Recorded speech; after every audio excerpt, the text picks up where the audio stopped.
Muy bien. Vamos a estudiar entonces con mucha claridad bíblica la cultura caracterizada por la confusión de género.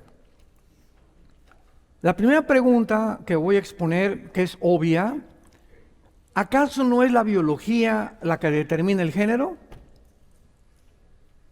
Por supuesto que la respuesta es sí. Pues hasta hace algunas décadas todavía nadie hubiera considerado la maldad y la perversión que hoy en día se está manejando sobre este tema, al grado que instituciones mundiales como la Organización Mundial de la Salud y las Naciones Unidas están imponiendo a los gobiernos del mundo entero, y los que no se sujetan por miedo a no sujetarse, los tienen como patitos feos, les quitan subsidios en sus agendas financieras, etcétera, etcétera.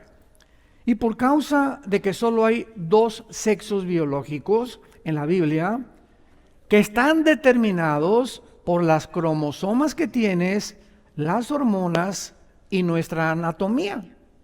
Entonces siempre ha habido o sabido que el género de cada persona debe ser biológicamente determinado desde el momento de la concepción. ¿Cuántas de ustedes como madres, verdad, los 4 o 5 meses de embarazo, ya quieren saber el sexo del niño? ¿Y qué es lo que hacen, verdad? Pues vas con el ginecólogo y meten un tipo de ultrasonido en tu vientre y ya te pueden decir, ¿es niño o es niña? Y ya se puede determinar, porque desde que estamos en la barriguita, verdad, de nuestra mamá, se puede determinar el sexo con el cual vamos a nacer. Todo esto es lo normal. Históricamente, la definición de género ha estado basada sobre la biología a través de la genética y expresada en la sociedad, de manera que se mantenga desde hace 6,000 años la distinción. Este es un hombre y esta es una mujer. No es porque si eres mujer vas a aceptar que eres contrario al sexo, es qué es lo que biológicamente traes en tu cuerpo. Si tú tienes, mujer que me escuchas, las cromosomas XX, no las tiene el hombre. Esto es lo que te hace ser mujer. Una vez oí un comentario en la televisión que le preguntaron a uno de morenito, ¿verdad? A un negrito que era pastor en Estados Unidos, que es una mujer. Y simplemente contestó, es mi mamá. O sea, porque están preguntando, oye, ¿qué es una mujer para ti? ¿No? Sí, él contestó de una forma espontánea, es mi mamá. O sea, simplemente ¿quién te trajo a la vida? Esa es tu mamá, esa es la mujer. Un hombre no puede traer a la vida a nadie, aún con las cirugías que están llevando a cabo. Entonces, entre los que continúan influenciando, ¿verdad?, que el género no debe ser determinado por el sexo biológico, se encuentra en los medios de comunicación, a través de artistas, profesores de universidades, políticos, politólogos, escritores. Ahora hay una corriente fortísima en el mundo que están tratando de decir, no es verdad que el sexo se determina biológicamente. Escuchen sus argumentos. Argumentan que en lugar de que se determine el sexo biológica o genéticamente, debe ser algo social evolutivo, que no tiene nada que ver con las cromosomas o con la anatomía de nadie. A cada persona, continúan alegando, se le debe dar la libertad de determinar su género, basado en su propia identidad que él quiera tener. O sea, si yo quiero decir soy Batman, me tienen que aceptar que yo soy Batman. Si una persona dice yo soy la Reina María, tienes que aceptar que es la Reina María. O sea, según tu preferencia y lo que tú quieras en tu imaginación tener, se debe respetar. Y además dice, continúa el argumento diciendo, debe ser determinado según su propia identidad preferida, o sea, una preferencia que puede fluctuar durante la vida de la persona. De niño quieres ser mujer, a los 15 años quieres ser Batman, a los 20 años, o sea, sabemos cómo fluctúan nuestras aspiraciones, ¿verdad? Unos quieren ser como el rey Salomón, otros, y llega el momento ahorita en la humanidad en la que los hombres desean ser mujeres y las mujeres desean ser hombres. Al mantener esta manera de pensar, los niños y los jóvenes, vean ustedes la maldad.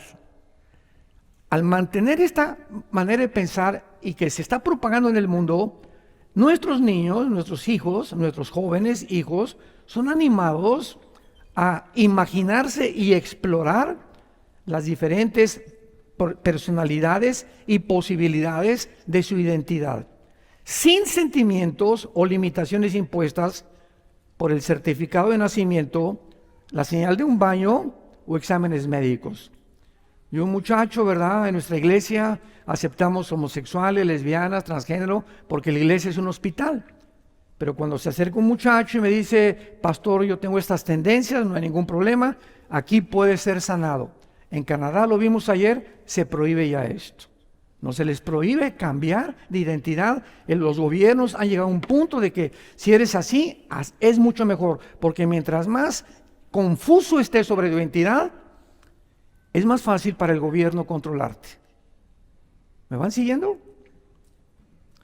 Entonces, llega una persona así con nosotros y le digo simplemente, mira, cuando vayas al baño, bájate los chones y vete en el espejo y que el espejo te diga qué eres. Ya no tienes que preguntarme, porque me dices, oiga, es que yo no sé qué soy. Vete en un espejo y bájate los chones, baja los calzones, si me entienden. En México decimos chones.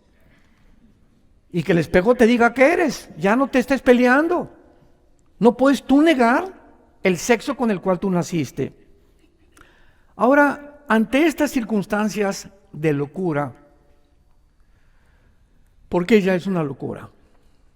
O sea, cuando el ser humano llega a un grado donde la ciencia ya no es ciencia, es ciencia ficción.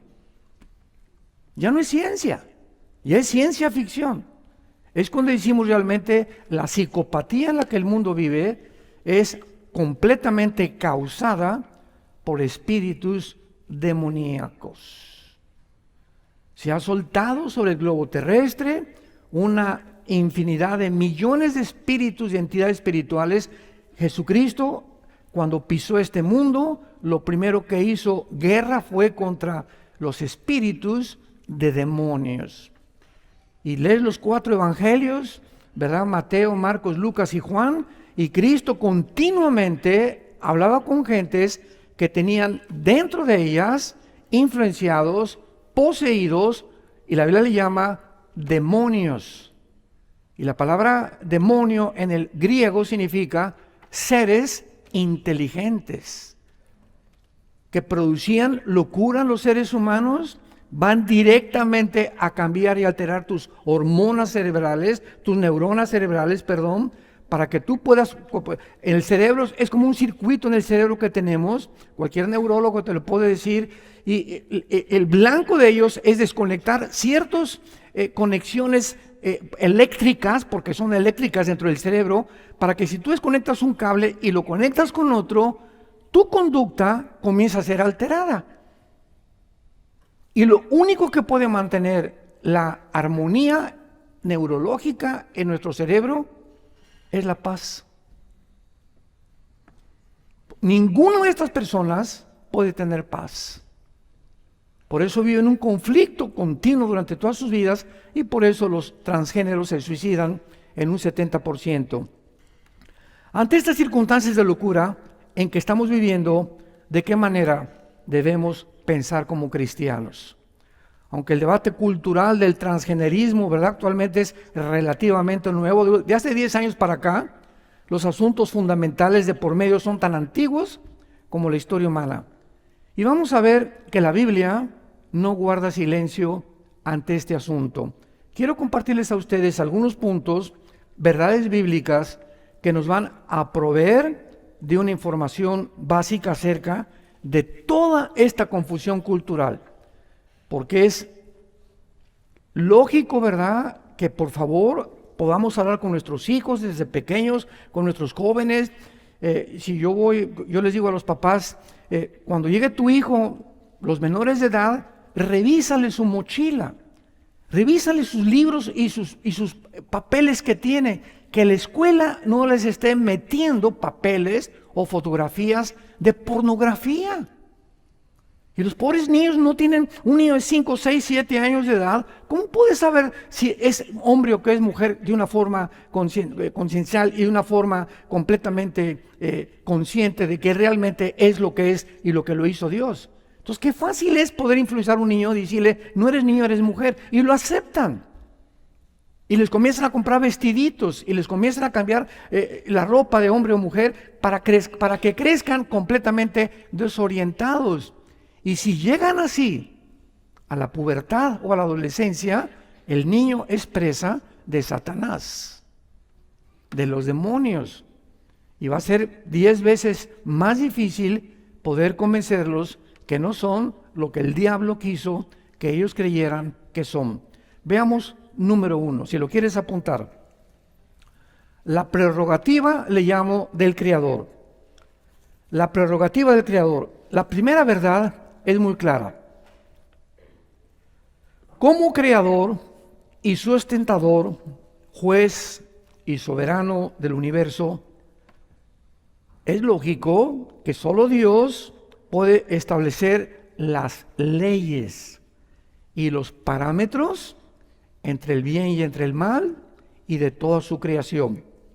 Dice el Salmo 19, los cielos cuentan la gloria de Dios, y el firmamento anuncia la obra de sus manos.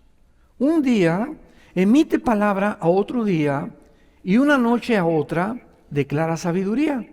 No hay lenguaje, ni palabras, ni es oída su voz, pero por toda la tierra salió su voz, hasta el extremo del mundo sus palabras. Yo volteo hacia el cielo, como decíamos hace algunos días, y lo que veo yo es un diseño y un orden en el universo. Hace muchos años, hubo un físico matemático francés llamado Blaise Pascal, un genio de las matemáticas y de la física, y era cristiano. Y hay muchos estudios de él, de la Biblia y del Apocalipsis, por Blaise Pascal. Y una vez lo visitó un ateo a su casa y le dijo, no, mira, es que todo se hizo espontáneamente. Por un accidente apareció el sol, las estrellas, los movimientos de las galaxias, el movimiento de la Tierra fue accidental, sobre la transición del sol fue accidental, todo fue un accidente. Y Pascal, en su estudio privado en su casa, había hecho como una maqueta del universo. Entonces colgó un sol, una luna, las estrellas, hizo como una miniatura del universo en su estudio Blaise Pascal. Y le dijo, te invito a que vengas a mi casa. Entonces llegó el ateo y le dice, oye, pero qué bonito está eso, mira nada más qué bárbaro. ¿Quién lo hizo?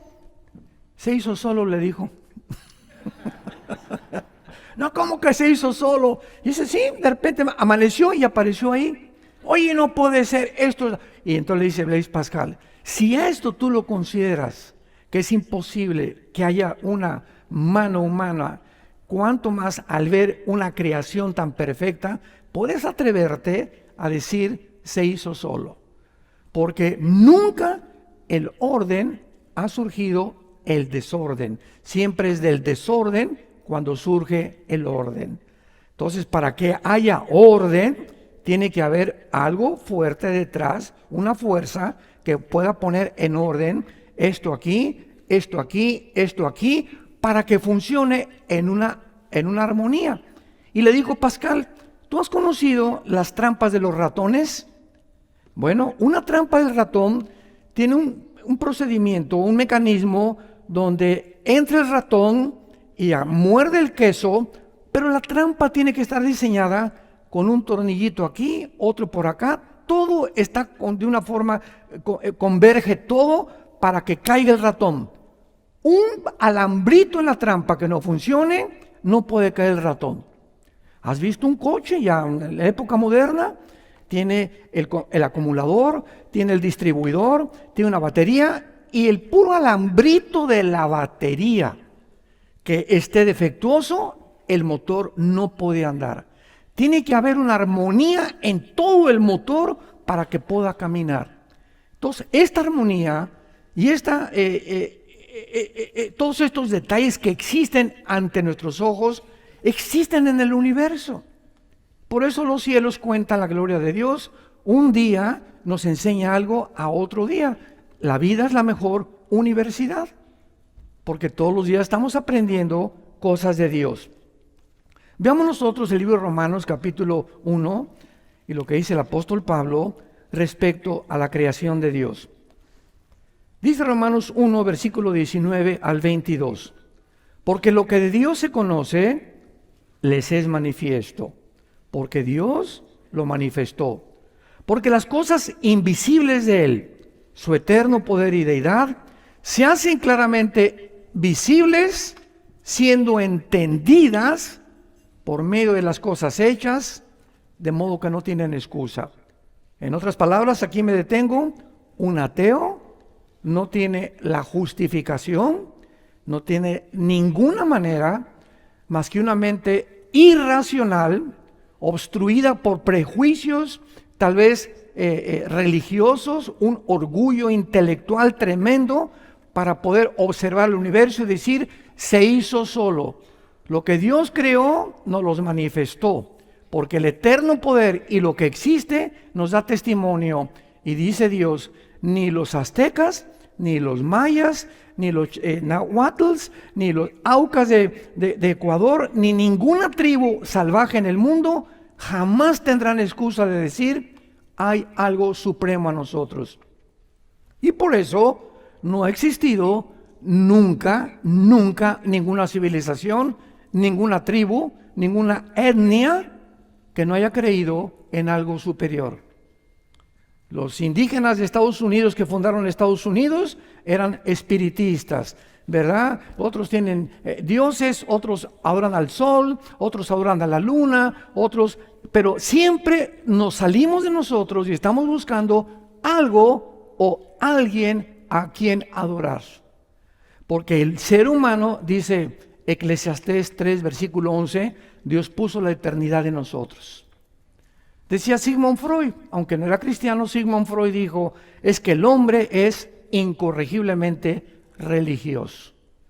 Vuelvo a repetir, no ha existido jamás una tribu, una etnia, una civilización que no haya adorado o las piedras, o los astros, o algo, porque algo nos impele a poder someternos a algo que trascienda nuestra propia naturaleza. Y continúa Pablo diciendo, versículo 21, pero habiendo conocido a Dios, no le glorificaron como a Dios, ni le dieron gracias, sino que se envanecieron en sus razonamientos. Y entonces su necio corazón se llenó de tinieblas, fue entenebrecido, y profesando ser sabios, se hicieron necios. Yo en los debates que he tenido con ateos, me dice un ateo, le digo, mira, quiero decirte algo. El ateísmo es imposible mantenerlo filosóficamente. Es insostenible y filosóficamente el ateísmo, porque, síganme con mucho cuidado, viene un ateo. Oye, pues yo soy ateo, no creo en Dios y no creo en nada. Muy bien. Si tú me dices que tú no crees en algo superior a tu vida, ¿quién va a dictar en tu vida lo bueno y lo malo? Porque si viene tu hijo que fuma marihuana y te dice, y tú le dices a tu hijo, oye, no fumes marihuana, tu papá, él te puede contestar, ¿y por qué le eres infiel a mi mamá? ¿Tú qué carácter moral tienes, papá, para decirme que no fume marihuana? Cuando para ti no existe el bien y el mal. Tú has hecho tus propias leyes, papacito, yo hago mis propias leyes también, estoy siguiendo tu ejemplo. Y para mí fumar marihuana no es malo, para ti el adulterio no es malo. ¿Qué diferencia hay entre tú y yo? Número 2. Bueno, papá, tú eres ateo, quiero preguntarte algo. Entonces, ¿quién hace las leyes? ¿Qué mandamientos o qué código de moral sigues para determinar que el homosexualismo es bueno o es malo? Que los nazis no tuvieron por qué haberlos condenado en Nuremberg, que el grupo Hamás terrorista está justificado las matanzas que hagan cuando para ti no hay bien y el mal. Tú determinas el bien y el mal. Y papá, en el momento en que tú determinas el bien y el mal, ¿sabes qué, papá? Te has convertido en Dios. Entonces, un ateo, ¿quién es? Una persona que se ha hecho Dios a sí mismo. Por eso es imposible sostenerlo filosóficamente. Está hablando incoherencias. Vemos la crisis de identidad a la que el ser humano ha llegado. Profesando ser sabios, se vuelven en tontos. Los debates contemporáneos actualmente acerca de la sexualidad y del género no pueden ser resueltos en ningún sentido autoritario por la opinión pública, por el amor de Dios. Ni por un futbolista, ni por un artista de cine, ni por un cantante o por un político, o por sentimientos personales. Solo podemos tener la seguridad que tienen que ser establecidos de manera absoluta por aquel que nos creó a su imagen y semejanza, que es Dios mismo. Vayamos al libro de los Hechos, donde nos encontramos al apóstol Pablo ante un grupo de filósofos, no comparados con los filósofos del siglo XX, no, estaba Demóstenes con los epicúreos y los estoicos, un grupo intelectualmente, aparentemente inteligente. Y entonces este grupo de filósofos estaba Pablo en Atenas, porque fue por Grecia y visitó Atenas Pablo. Y tenían los filósofos como un montículo que le llamaban el Areópago. Y entonces los filósofos en aquel tiempo les encantaba, a ver, ¿tú qué piensas? Pasa acá y expón lo que tú piensas del universo. Queremos oír tu cosmovisión. Y así inventaban a la gente que pasara y expusiera, y ellos los debatían, los filósofos, o los consideraban o aceptaban sus filosofías o sus puntos de vista. Entonces invitan a Pablo. A ver, tú que eres hablador y trovador y por ahí cantador y etcétera, etcétera, ven para acá. Hechos 17, versículo 22. Entonces Pablo, puesto en pie en medio del Areópago, dijo: varones atenienses, en todo servo que son, ¿qué? ¿Se dan cuenta? Yo recuerdo en las universidades cuando comenzamos a visitarlas en los 90, la UNAM, fui al Politécnico en Monterrey, en Villahermosa, etcétera, etcétera. Muchas universidades que visité me decían antes de entrar, pero no queremos religión. Y lo primero que les decía a los directores era: ¿usted sabe etimológicamente, maestro, qué es religión? ¿Sabe de dónde procede la particularidad de ligos, que viene del latín revolver o regresar, ligos, ligar? Una persona religiosa es una persona que está tratando de reencontrarse o ligarse con algo que trascienda y que le dé significado y propósito a su vida. ¿Y no sabe usted que el comunismo es una religión? Nada más se hizo así. El comunismo es una religión. La astrología ya le hicieron una religión.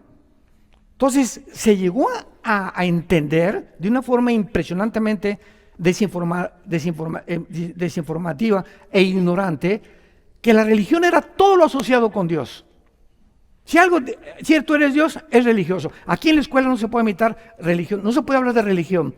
Y le dije, la Biblia es el manuscrito literario, es un compendio de 66 libros que tiene los antecedentes más antiguos de la humanidad, de genética, de física, de matemáticas, de química, de psicología, de antropología, de paleontología, de arqueología y de la disciplina académica que usted me quiera mencionar. No hay un libro comparado a las Sagradas Escrituras. Entonces, tiene historia, tiene geografía, tiene astronomía, tiene lo que usted me pregunte, la Biblia tiene la respuesta. Bueno, tratándose de eso, pásele y háblenos. Mis conferencias eran evolución o creación, porque estaba de moda que veníamos de Darwin. Infiltró todas las universidades, el siglo pasado, todas las universidades, y algunas siguen enseñando que venimos de chita.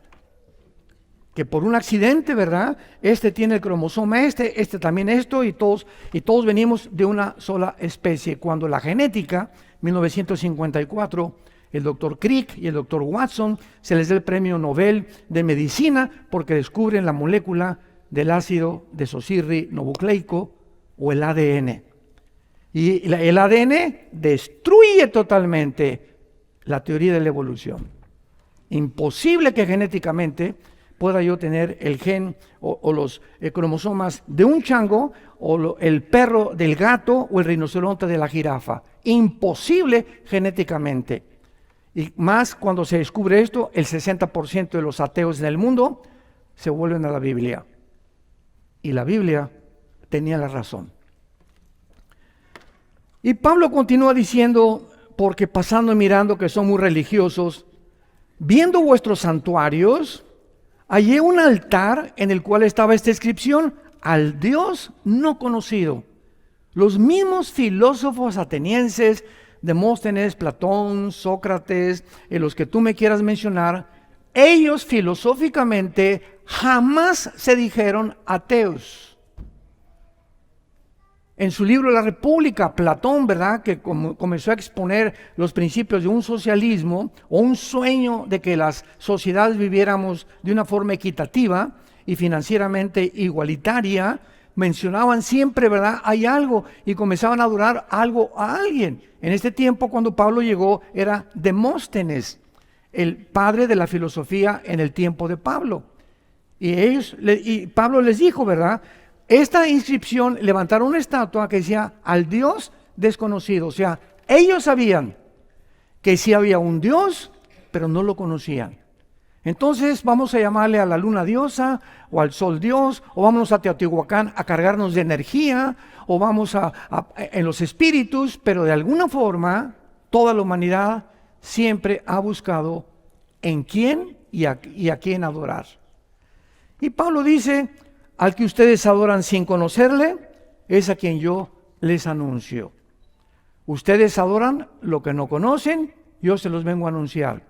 Cuando yo me hice ateo, a los 14 años de edad, decepcionado de la religión, me acuerdo que le dije a mi padre: papá, me metí a estudiar la religión que tú nos expusiste, el catolicismo. ¿Cómo es posible que Roma siga enseñando que fuera de Roma no hay salvación?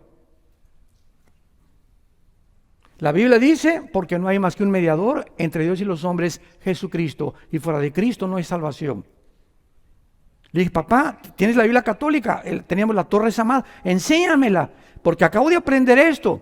A mí me gustaba mucho estudiar desde que era niño. Y le dije: papá, ¿cómo es posible que una religión me estés enseñando que contradice la Biblia? Entonces llegó un arzobispo, mi papá le encantaba traer arzobispos a la casa y padres, éramos muy, muy religiosos y los invitaba a comer. Y entonces en una de las comidas le pregunté, mi papá le dijo: oiga, señor arzobispo, mi hijo tiene problemas con la religión, etcétera, etcétera. Y me hizo esta pregunta. Y yo le hice esta pregunta: oiga, señor, nunca le dije arzobispo, ni su alteza, ni mucho menos, ¿no? Oiga, señor, quiero que usted me conteste algo. ¿A quién le hago caso? ¿A la iglesia que usted representa o a la Biblia? Porque lo que dice la Biblia, lo que ustedes practican, contradice las Sagradas Escrituras. Y me contestó de una forma muy honesta: a la Biblia. Pero vemos que así nos enfrentamos tarde o temprano con personas que se aferran a muchas cosas. Le dije: o la otra pregunta, ¿cómo dicen ustedes que María es la madre de Dios? Vamos a seguir una línea de lógica y de razonamiento. Si María es la madre de Dios, entonces diosa. Ustedes han elevado a María como una diosa. ¿Y por qué después de que tuvo el parto con Jesucristo se tuvo que ir a purificar con José? De acuerdo a las leyes del Levítico, se fue a purificar ofreciendo 2 palomitas. ¿Por qué? Porque se consideraba impura. Y entonces, ¿por qué nos enseñan la oración? Dios te salve María. Dios te salve María, entonces Dios está pidiendo que salven a María.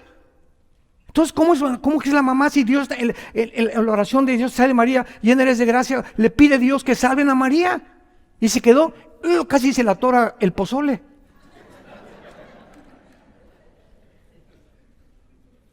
Por eso es importante ser preguntones, porque si no, no vamos a llegar nunca a la verdad y tenemos ya que despojarnos de las influencias. Es que lo tengo que creer porque mi familia fue de esta religión. Lo tengo que creer porque fue lo que me hicieron. No es que no tienes un sentido en el corazón y en la mente que Dios nos ha creado para que busquemos la verdad, y cuando nos enfrentamos con la verdad y contradice lo que nos han enseñado, seamos valientes. No podemos nada contra la verdad, sino por la verdad. Porque al conocer la verdad tenemos la capacidad de sacar a nuestra familia de las tradiciones mentirosas y tradicionales en las que crecieron ellos, sus padres y sus abuelos. Somos la luz del mundo. Me serán testigos cuando el Espíritu Santo venga sobre sus vidas. Pero si te sigues manteniendo así en tu familia va a acabar en el paganismo también, celebrando Halloween, el Día de los Muertos, visitando a muertos que ya no están ahí. ¿Por qué? Porque nos enseñaron tradiciones. ¿Se acuerdan de la historia de la India María? Llega el Día de los Muertos. Y ahí está la India María con una olla de pozole en un panteón. Y llega la señora Pompidou con un ramo de flores y le dice: India bruta, ¿cuándo crees que tu muertito se va a comer tu pozole? Y le contesta a la India María: cuando venga el suyo por las flores. Tanto los ricos como los pobres, igual de paganos. No hay ninguna diferencia. Qué increíble, ¿verdad? ¿Por qué? Porque nunca hemos venido a la Biblia ni nos ha sacado de la ignorancia y las tinieblas. Y en el versículo 24 Pablo dice: el Dios que hizo el mundo y todas las cosas que en él hay, siendo Señor del cielo y de la tierra, no habita en templos hechos por manos humanas. Y muchos de nosotros cristianos, evangélicos, muchos de nosotros, he ido a muchas iglesias donde dicen: vayamos al templo el domingo. ¿Qué? O sea, no han leído la Biblia todavía. Ya no hay templos hechos por manos humanas. El templo ahora somos nosotros. Tú y yo hemos sido la casa de Dios, el Espíritu Santo ha entrado a habitar en nuestras vidas. Dios no habita ya en templos hechos por manos humanas, dice la Biblia. Y dice: ni es honrado, versículo 25, por manos de hombres como si necesitara de algo. Ya no tienes que llegar a la iglesia, ¿verdad? Y pongo mi veladora, y pongo mi santito, y pongo esto, y pongo aquello, y Señor, me voy con unas pencas de mamey y de nopales, me voy a pegar, a sangrar como el día de Semana Santa en los desfiles que vemos, para que veas: Señor, mira cuánta sangre. O me voy a ir caminando a la villa de rodillas, se me sangren las rodillas, creyendo que esos sacrificios son agradables a Dios. Mira, ya viste, Padre, te ofrezco caminar 1 kilómetro, pero sana, mi hijito, por el amor de Dios. Toda esa gente lo hace. ¿Por qué lo hace? Porque no conocen las Sagradas Escrituras. Y en ese momento nosotros tenemos compasión de ellos, porque nosotros hacíamos las mismas cosas igual. Yo crecí en una cultura hiperreligiosa que me llegó hasta a hastiar, y me fui al otro extremo. Pero cuando sí la verdad, más decepcionado estaba, porque me decepcioné de la religión, nunca de la persona de Jesús. Jamás me enseñaron. Estuve en los colegios lasallistas, salesianos, con jesuitas. Nunca nos enseñaron a Jesucristo, ni lo que hizo en la cruz, ni su resurrección, ni el juicio final, ni el infierno. Todo era ritos, ceremonias y liturgias. Ahora veamos nosotros claramente, después de leer esto, que es muy importante también, porque Dios define la verdad absoluta. Cualquier cosa que contradiga la verdad es mentira. Les conté que algún tiempo estuve en la filosofía y letras de la UNAM, en la Universidad en México, y les hice esta pregunta también a los estudiantes de filosofía. ¿Alguno de ustedes me puede definir qué es la verdad? Y la pregunta la vuelvo a hacer a ustedes. Digo, ahorita no levanten la mano. Yo les hago la pregunta ahora. ¿Alguien puede definir qué es la verdad? Bueno, es lo contrario de la mentira. Ok, pero si tú sabes que es mentira, ¿cómo defines qué es verdad? Y que lo que es mentira es mentira. Y cuando venimos a la Biblia, nos damos cuenta que ese era el propósito de todos los filósofos de Grecia. Platón, Demóstenes, todos estaban buscando la verdad. Nadie, ningún libro de los filósofos definen qué es la verdad. Y llega Jesucristo 300, 400 años después de los filósofos griegos y dice Jesucristo, yo soy la verdad. Escuchen esto, no dijo yo soy una verdad, artículo indeterminado. No, yo soy la única verdad. ¿Qué es la verdad? Aquello que no está sujeto a ningún cambio, si lo quieres apuntar. Por eso dice la Biblia, Jesucristo es ayer igual, hoy y por los siglos. No puede ser verdad. Hace algunos años, Jacques Cousteau, oceanógrafo francés, 1947-48, muy prestigiado, puso en su bitácora, dentro del mar no existe la comunicación, y se aceptó como una verdad. Pasaron 10 años o 15 años, en los 50, se descubre un instrumento que puede percibir el sonido que transmiten las langostas y las ostras. Entonces, lo que se había asumido como una verdad de un oceanógrafo, vino la invención tecnológica de otro dispositivo que comprobaba que dentro del mar sí se transmite el sonido. Yo en la escuela, y creo que tú también, nos enseñaron que Plutón era un planeta, ¿no es verdad? Hace algunos años llegaron los astrónomos a decir, no llena los requisitos ni se puede clasificar como un planeta. En todos los nuevos libros de astronomía, Plutón ya no es planeta. La verdad no se puede encontrar ni en la ciencia, porque la misma ciencia es cambiante. La verdad solamente puede ser algo que no está sujeto a ningún cambio desde que existe el universo, y se llama Jesucristo. Y a ese estamos siguiendo. Qué bendición, ¿verdad? Yo me emociono. Qué emoción que no nos podemos equivocar siguiendo a Jesucristo. Y vemos en penúltimo lugar, que si la existencia humana es el mero producto de un proceso biológico evolutivo, como lo acaba de declarar, ¿quién creen?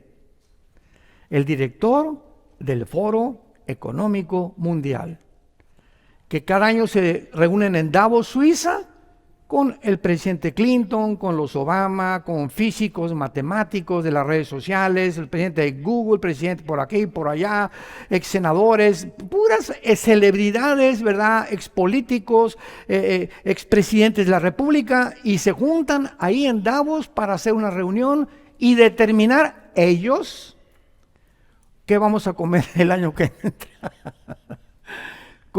¿Cuáles van a ser las reglas de conducta para el mundo? Si les ponemos una pandemia, si no les ponemos una pandemia, ¿qué protocolos vamos a...? Todo ellos lo resuelven. Y este director del Foro Económico Mundial, que es un alemán, Klaus Schwab, que ya dejó el cargo hace algunas semanas, dice que él va a crear una nueva raza de seres humanos, con la tecnología y con la inteligencia artificial. O sea, es locura, ¿verdad? Es que dice, si somos seres evolutivos, llegamos a un momento que tenemos la tecnología, la computación, la genética, y podemos hacer mezclas y mezclar animales, y si el murciélago tiene un radar escondido por ahí, quién sabe quién se lo puso, pues entonces vamos a sacar el ADN del murciélago y vamos a mezclarlo con un ADN humano, y si las ranas brincan así, pues vamos a sacarle para que el ser humano también brinque así. Vamos a fabricar un ser humano que tenga radar, que tenga capacidades, que tenga la percepción que tienen los delfines, y están tratando con esta bola de, yo le llamo marihuanadas, porque no es lo que es. Lo que eras. ¿Cómo es posible que estas personas se consideren las más inteligentes y estén llegando a estas conclusiones, como lo que acabamos de oír de las Naciones Unidas? ¿Cómo es posible? O sea, es de locos. El mundo ha llegado a esta locura y tenemos que despertar, santos de Dios, tenemos que despertar por el amor de Dios, tenemos que luchar por la verdad, tenemos que luchar por nuestra familia y nuestros hijos, y nos va a costar el precio, y vas a tener personas que se van a oponer contigo, pero si tú no tienes el Espíritu Santo, no vas a poder tener el valor de enfrentarte a un mundo hostil, que odia a Dios, que odia la Biblia, que odia a Jesucristo, que odia a los cristianos. Y si no, como dijo Winston Churchill, al que no le guste el calor, que se salga de la cocina. Como dijo William Shakespeare en su obra de Hamlet, morir, dormir no más. ¿Sabes una cosa? ¿No te gusta vivir? Mira, aquí en la vida hay sufrimiento, hay tristeza, va a haber traiciones, va a haber persecución. El mundo no es color de rosa. ¿No te gusta? Mátate. Así dijo William Shakespeare. Morir, dormir, no más. No chilles ni atacar a la víctima. ¿No quieres seguir viviendo? Pégate un tiro y píntate de este mundo. Pero si te quieres quedar en este mundo, ¿sabes qué? Vas a necesitar ser valiente. Te vas a enfrentar en tu matrimonio, con tus hijos, con problemas en el trabajo, y tenemos que tener un espíritu de lucha, de esforzarnos. Por eso necesitamos a Dios. Como dice Pablo, ¿quién es suficiente en sus propias fuerzas? Vayamos al Salmo 139, escrito por el rey David. Y vean ustedes las maravillas que se escribieron hace 3000, apúntalo, hace 3000 años se escribieron los salmos. Dice el Salmo 139, versículo 13, hablando de la formación del ser humano en el vientre de una mujer. Dice David, tú formaste mis entrañas, tú me hiciste en el vientre de mi madre. Te alabaré porque formidables, maravillosas son tus obras. Estoy maravillado, mi alma lo sabe muy bien. No fue encubierto de ti mi cuerpo, bien que en oculto fui formado y entretejido en lo más profundo de la tierra. Mi embrión vieron tus ojos y en tu libro estaban escritas todas aquellas cosas. Vean ustedes lo que dice David.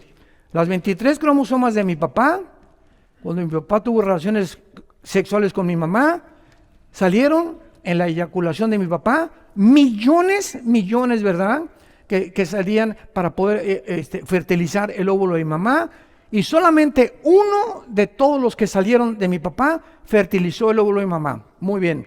Entonces, aquí hubo una conversión entre el óvulo de mi mamá y el esperma de mi papá. Y cuando se juntaron, se produjeron 36 cromosomas, 46 cromosomas. Y cuando éramos un embrión, ahí se encontraba mi hígado. Y alguien comenzó a dictarle instrucciones. Tú vas a hacer hígado, tu páncreas, tus órganos sexuales, tu piel, tus neuronas, tus ojos, tus oídos, tus huesos, tus pies. Comenzó algo milagroso que se hizo solo.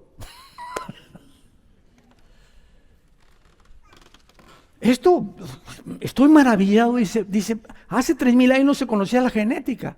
Estoy maravillado, dice David, y estas cosas que me maravillan trascienden nuestra capacidad de poder llegar a la locura de decir, ¿se hizo solo?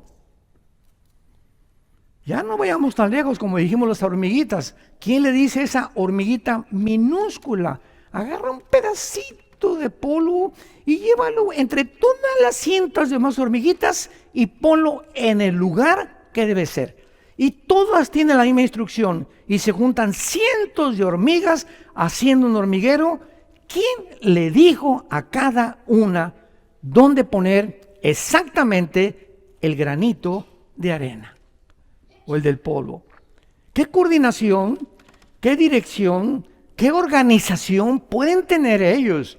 Ve volar a las aves, ves a 20, 30 patos o aves y vuelan así y luego se hacen así. ¿Los has visto? Y luego así. Oye, ¿quién les da las instrucciones? Decirle, vuelta a la derecha, vuelta a la izquierda. ¿Por qué? Cuando dan vuelta, unos no van por acá y otros por acá. ¿Lo has visto? ¿No te asombra eso? Eso no puede ser accidental. Hay un mecanismo dentro de ellos que hace que converjan todos exactamente en la misma organización, en la misma dirección, sin salirse. Y hay hasta millones de enjambres que los ves que hacen y se mueven así todos y dices, pero Dios mío, ¿por qué no unos para acá y otros para allá? ¿Quién mantiene esta cohesión? Agarra un microscopio y ve un átomo. Y vas a encontrar los protones, los electrones, etcétera, etcétera, dentro del átomo, que giran a una velocidad impresionante. Gracias a este movimiento subatómico es la materia.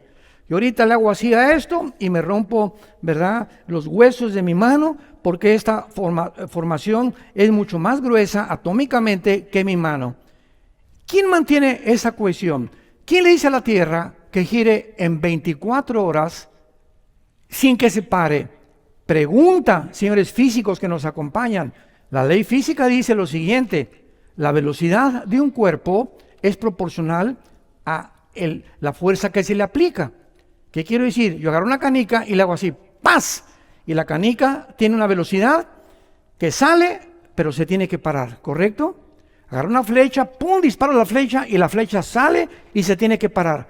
Porque la velocidad que le apliqué, con la fuerza que le apliqué, tiene que detenerse. Agarro una pistola y aprieto, la pólvora impulsa la velocidad de la bala, pero la bala tiene que ir y tiene que caer. ¿Por qué la Tierra gira y quién le empujó?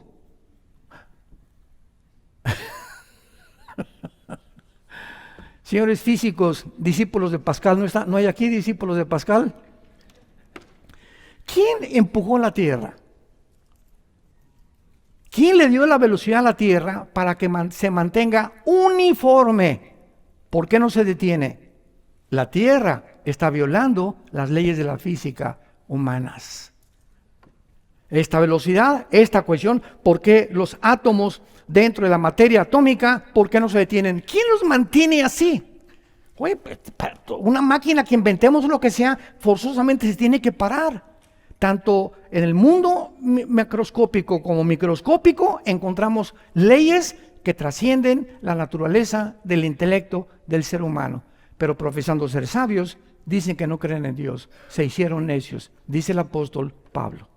Y finalmente, ontológicamente, tanto el hombre como la mujer somos iguales ante Dios. Porque los dos tenemos, espérenme tantito, las mujeres, amén. Somos iguales también, espérame tantito. Somos iguales porque fuimos creados a la imagen y semejanza de Dios. Veámoslo rápidamente en Génesis capítulo 1. Génesis 1 dice así. Versículo 27. Y creó Dios al hombre a su imagen. A imagen de Dios lo creó, varón y hembra los creó. O sea, sacar y necayá en el hebreo. Varón y hombre. Vean esto. Dios crea a un varón con órganos sexuales reproductivos y entonces crea a una mujer diferente completamente sexualmente al varón. La mujer tiene órganos sexuales que va a recibir la semilla y Dios nos pone a nosotros la semilla, el esperma, y a la mujer la crea como receptora de esa semilla. Entonces, ¿qué es el sexo, verdad? Es la unión de un hombre que tiene esperma y de una mujer que no tiene esperma. La mujer recibe el gato a la gata, el perro a la perra, el caballo a la yegua, la vaca al toro, en los peces, en las aves, en toda la creación hay solo dos sexos, con el propósito de la reproducción.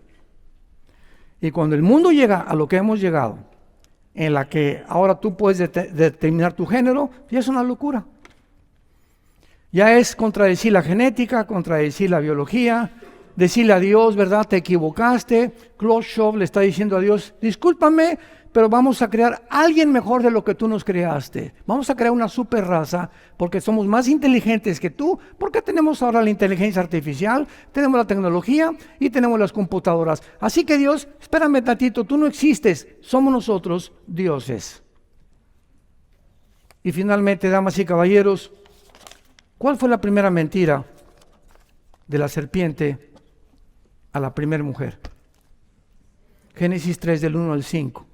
¿Cuál fue la primera mentira que encontramos en la Biblia? Se acerca la serpiente, Nahash, que significa en el hebreo un ser brillante e inteligente. O sea, no era una serpiente, ¿verdad? Era Satanás usando a este ser. Y le dice la serpiente a la mujer, serán como dioses, conociendo el bien y el mal. No necesitan a Dios.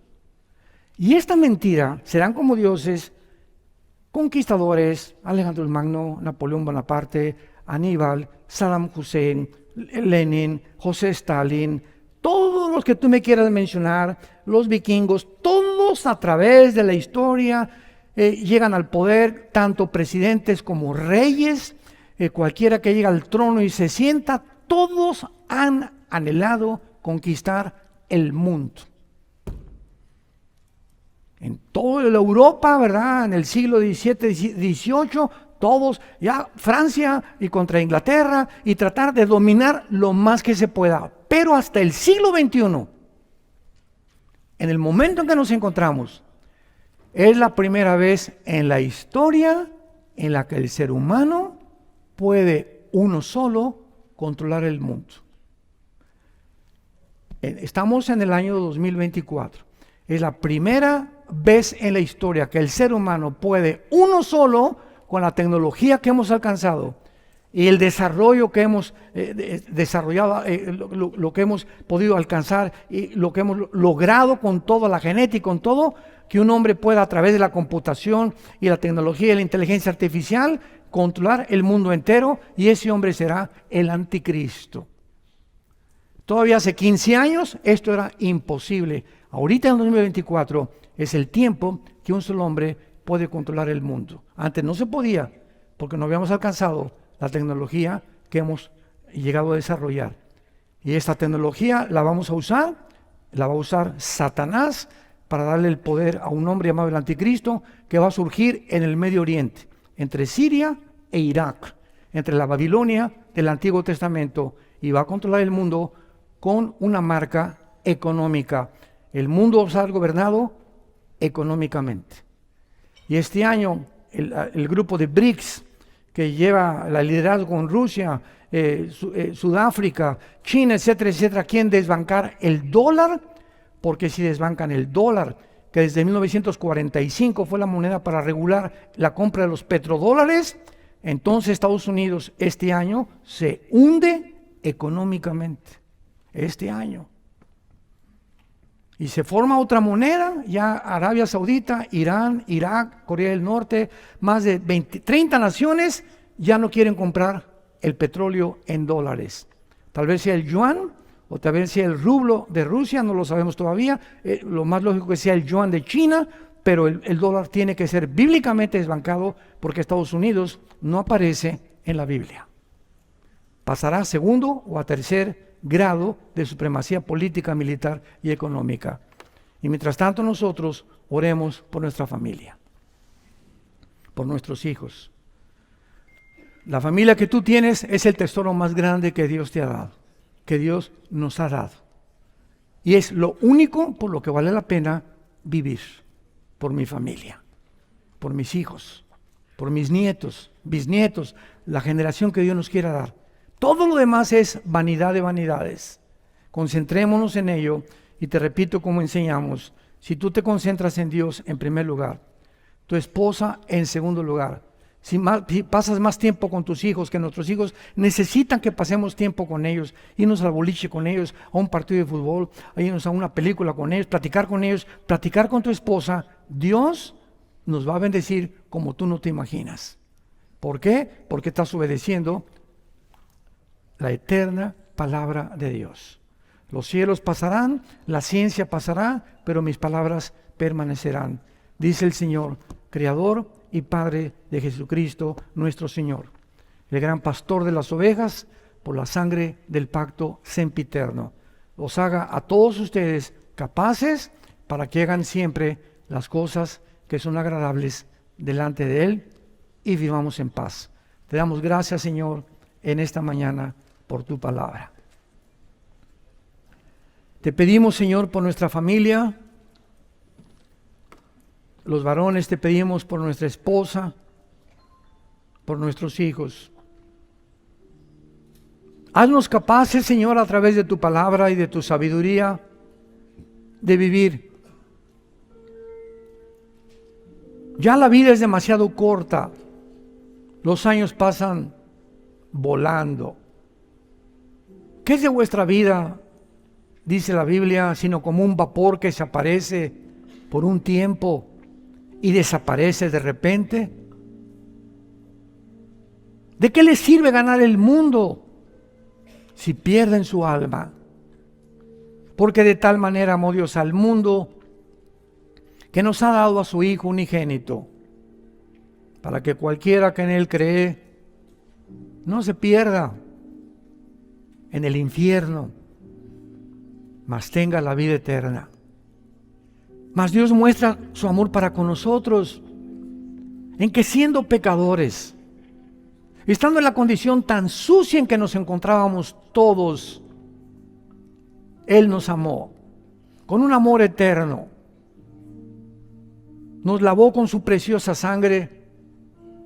Nos está transformando cada día más y más a su semejanza para que reflejemos el carácter de Jesús a una humanidad completamente perdida. Él fue despreciado y desechado entre los hombres, varón de dolores, experimentado en quebranto. Como que escondimos de Él el rostro, fue menospreciado y no lo estimamos. Mas Él llevó nuestras rebeliones, fue molido por nuestros pecados. El castigo de nuestra violación y nuestras rebeliones fueron sobre Él. Y por lo que Él sufrió, hemos sido curados. Hemos sido sanados. Y ahora nos ve Dios como hijos y como hijas nos trata. Somos su familia con una misión. Vayan al mundo y prediquen y den testimonio de lo que yo he hecho en tu vida. Háblale a tu familia, a tus amigos. Los mando como ovejas en medio de lobos. Pero no teman mi pequeña manada, porque si creen en mí, dijo Jesús, crean también en Dios. En la casa de mi Padre hay muchas moradas. Me he ido a preparar un lugar para ustedes, para que donde yo estoy, ustedes también estén. Y cuando venga por ustedes, os tomaré a mí mismo, para que estén conmigo a donde yo estoy. He aquí, les dejo mi palabra, les dejo al Espíritu Santo y les dejo el ejemplo de mi Hijo Jesucristo, para que sigan sus pisadas y permanezcan firmes en la esperanza a la que hemos sido llamados hasta el fin, para la gloria de Él, en Jesucristo nuestro Señor. Amén. Amén y amén. Gracias a Dios por este libro maravilloso. Gracias, Padre, por tu palabra.